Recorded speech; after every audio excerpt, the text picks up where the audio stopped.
Math 11, problem set 39. In this lesson, we went to look at solving radical and rational exponent equations.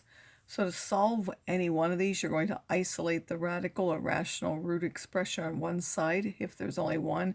If there are two, you're going to rewrite so there's one on each side, and then you're going to raise both sides to the reciprocal power in either case. If the reciprocal power involves an even root, meaning there's an even number in the denominator, then you're going to get the absolute value of the variable expression, in which case there could be two possible values. So basically to get rid of a square root, you'll square both sides. To get rid of a cube root, you'll cube both sides. If you have a fourth power, you would raise both sides, or the fourth root, you would raise both sides to the fourth power. If you have something like 3 over 2, then you're going to raise to the reciprocal power of 2/3.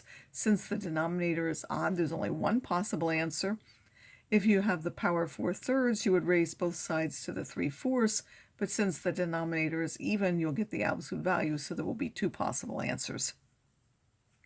And anytime there are variables on both sides, remember that raising both sides to powers can introduce extraneous solutions, so you have to check them in the original equation. So this is a square root equation. Well, we will get rid of the square root by squaring both sides, since they're already isolated on one on each side. So we get 2 minus 2x is equal to minus 2 minus 3x. If we add the 3x to both sides, we would get 2 plus x is equal to minus 2. And then I would subtract the 2 from both sides, so I would end up with x is equal to minus 4. If you check that in here, this would be 2. This will end up with plus 8, so we'll get the square root of 10. If we put in here, we get minus 2 plus 12, which is also positive 10, so that is a solution.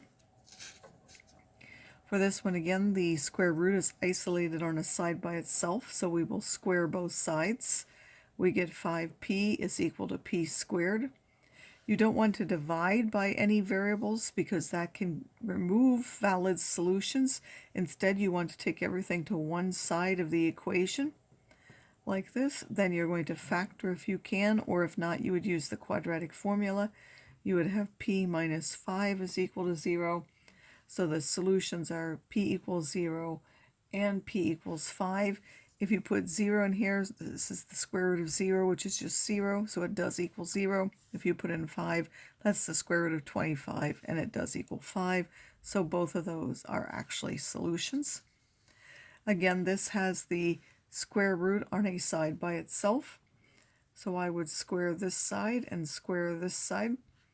I would end up with minus v plus 31 on this side, and on this side, that's v squared plus 2v plus 1, remembering that that is v plus 1 times v plus 1, and if we use FOIL, we will end up with that. Then I need to take everything to one side. I'm going to take it to this side, but I'm going to write it over here. So I'm going to add 5v, so that would give v squared plus 7v. Then I'm going to subtract 31, so that's minus 30 is equal to 0. Then I'm looking for factors of 30 that will subtract to give me 7. Those are 10 and 3.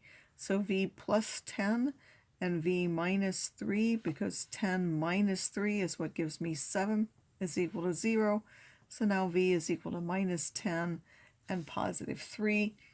If you check this, minus 10, this would give the square root of 81, which is 9, and this would give me a minus 9. So that is not a solution. If I put 3 in here, that's minus 15. Added this would give me the square root of 16, which is 4. And if I put 3 on this side, that would also give me 4. That one is a solution. The minus 10 is extraneous. Now here they are both on opposite sides, but I can't really wouldn't matter where I take that. I can't really get rid of that, so I'm going to have to do it in 2 steps. I'm going to square each side first, and then I will have to square again. This side will give me 8n. Here I would get 2 of these next to each other, so I would get the first one squared. I would get that multiplied and then doubled. And then the last one I will get this squared, so that would be 7n plus 9. I'm now going to combine all of my like terms and keep the radical on one side by itself. So if I subtract the 7n, that's an n. and this is plus 18, so if I subtract, that's a minus 18. That has a minus 6, the square root of 7n minus 19. I could divide it by the minus 6, but there's no reason. I now have my square root isolated on the side by itself. I'm going to square both sides again. This one using FOIL will give me n squared. I'm going to get this one multiplied twice again because it's like having them next to each other. So I would get a 36n, and then plus 18 squared, which is 324. And then on this side, I'm going to get a 6 squared. And then when I square the square root part, I just end up with what's inside.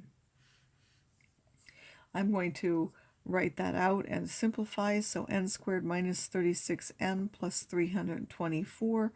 On this side would be 36 times 7n. And then I'm going to also, sorry, I changed that to a minus 19. That's really supposed to be a plus 9. I couldn't read my own handwriting there. That was a plus 9, not a minus 19. If you do 36 times 7, 36 times 7 is 252, so this is 252n, and then 36 times 9 is 324. The 324s will cancel from each side, and then if I take that to the other side, over here I will get n squared minus 288n is equal to 0. The n factors out, and when I solve where that's equal to 0, either n is equal to 0 or n is equal to 288. If you put 0 in here, this is the square root of 0, which is just 0. This is the square root of 9, which is 3. 3 minus 3 is 0. So this is a solution for this one. This will actually give you a negative number. This one gives you a positive number. That one will not be a solution. You could also do the same for cube roots to get rid of both sides, or a fourth power. Now we'll look at the rational exponent ones. You will again isolate on a side by itself. So this would give r to the 3 halves. You add that 3 to both sides is 512. Then in order to get rid of that, you're going to raise to the power 2/3. And then that will be 512 to the 2/3. These powers cancel each other. And since it's an odd root, you don't get the absolute value, you just get the one value, and this turns out that that's 64. If you put that in there, it actually is a solution. Here we would do the same thing, but here we're starting to the 2/3, and we're going to raise that now to the reciprocal power of the 3 halves. We're going to do that on both sides.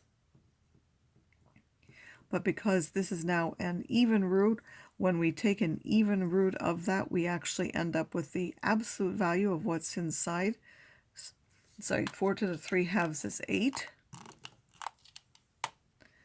And here, this is going to give us the absolute value of x minus 9, because in some ways they undo each other, but that even root means that there are 2. So we have x minus 9 is equal to minus 8, and we have x minus 9 is equal to 8. If you solve those, you'll get x equals 1, or if you add this one, you'll get 17. If you check both of those will both be solutions.